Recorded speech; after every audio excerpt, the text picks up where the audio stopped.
Ang AFP naasahan ni Pangulong Marcos na maglilingkod ng may katapatan sa bayan.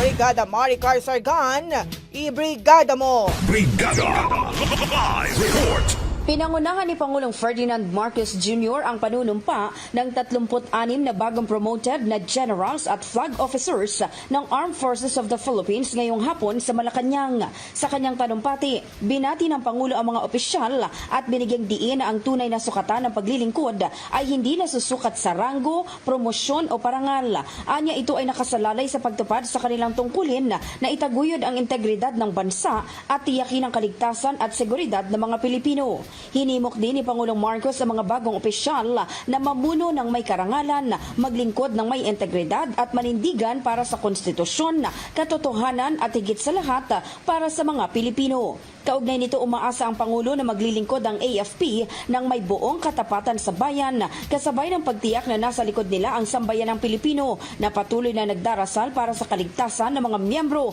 ng sandatahang lakas ng Pilipinas. In the heart of changing lives, ito si Brigada Maricar Sargan ng 105.1 Brigada News FM Manila, The Music and News Authority.